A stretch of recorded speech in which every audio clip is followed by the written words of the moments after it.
Hello, hello, this is Amanda Faye Illustration, and I'm doing my very first speed paint video here on YouTube.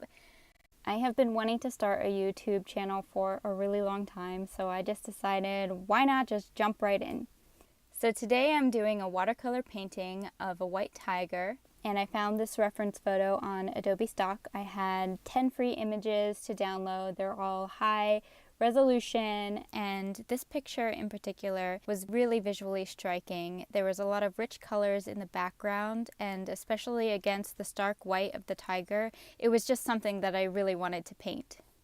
So I started out with a drawing of the tiger on watercolor paper, and then I covered the tiger in masking fluid, which resists the paint while I'm working on the background. So for the background, I really just wanted to focus on the major colors that stuck out to me. I wasn't too concerned about the shape of the clouds yet. So I have cadmium yellow, cadmium orange, crimson, and cerulean blue. And the colors of this reference photo were highly saturated, and I really wanted to replicate that in my painting. Moving on to the rock now, I'm starting to drop in some of the shadows, and I really enjoyed doing this. I had a lot of fun building up the shadows, especially under the tiger's paws and also around the rock.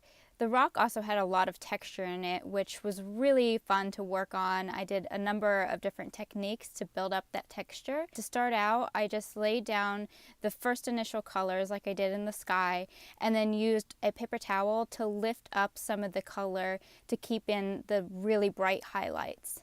I'm starting to shape the clouds a little bit and defining the shadows in them. I put in the brightest color first, and that was the cadmium yellow, and then started to gradually fade that to a darker color with cadmium orange and then crimson and cerulean blue mixed together for a purple. And then I left a little bit of white paper without any paint on it between the cloud and between where the sky started, so that I could go back after it dried and feather out that cerulean blue into the cloud so that it looked like it was part of the sky rather than laying on top of it. I used two different round brushes, a number 8 and a number 4, to put in the initial color, and then I used a flat brush to blend the colors. I ended up doing several layers with the sky, and at one point I just needed to let it sit, and then after I did that, I was happy with it. I did end up adding in a few highlights in the end once I saw the details of the tiger come through and the details of the rock.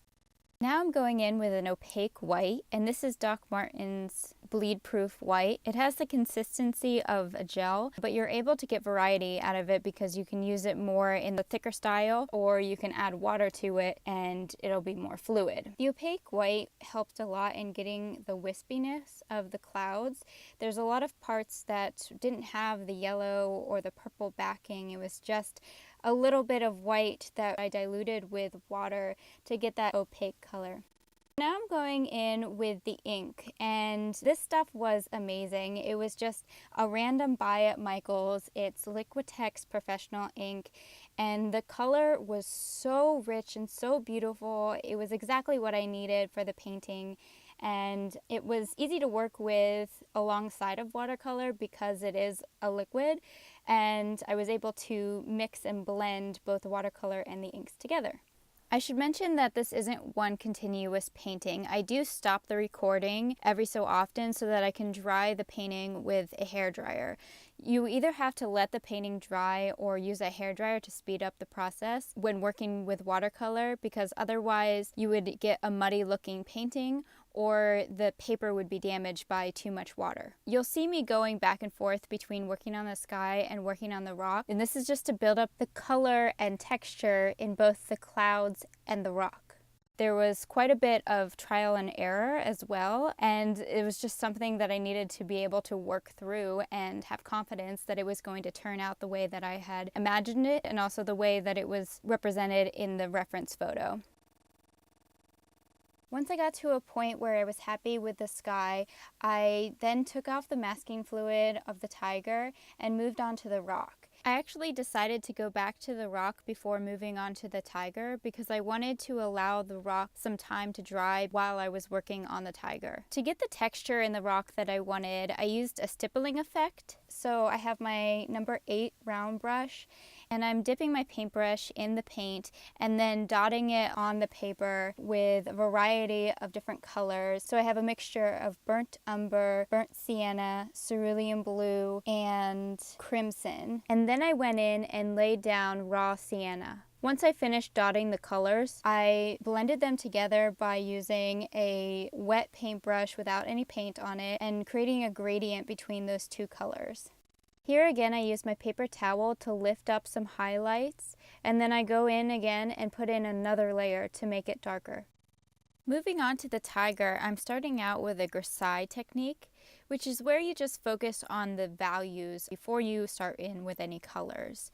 So I'm working at building up the shadows and gradually fading it out so that it creates form in the tiger. Once it dries, I go back over it with color, and the values laid down work as a guide so that the darks and the lights of the color stand out. The first layer of color over the grisaille was a mixture of cadmium yellow and cadmium orange to create that more muted red sort of coral color that I used also in the sky. And then I'm continually blending it out, keeping close attention to my reference photo and the anatomy of the tiger.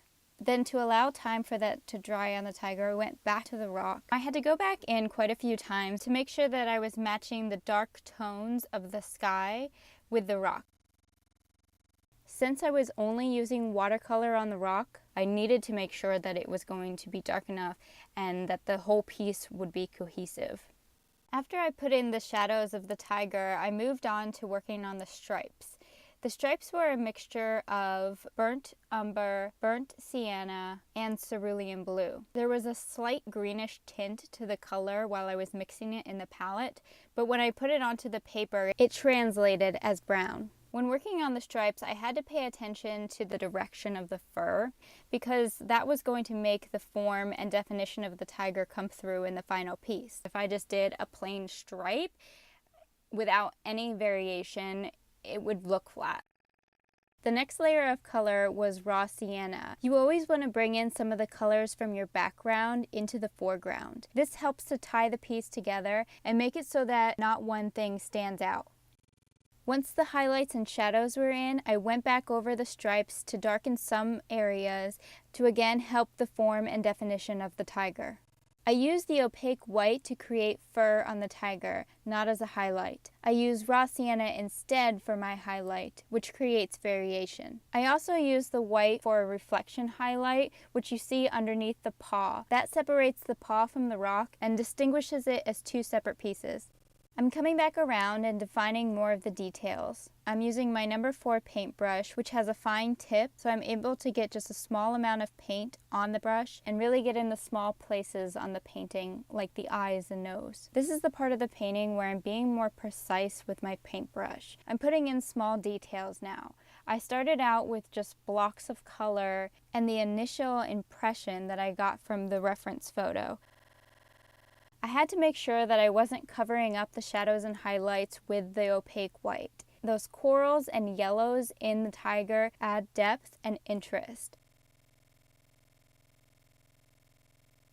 Now I'm going back in with an indigo for an even deeper shadow on the bottom side of the rock. I wasn't originally planning to use white on the rock, but I decided to add it in and it was the perfect fit. It created a nice contrast between the smooth surface of the rock and the furry texture of the tiger. Sometimes you have to take risks with your paintings.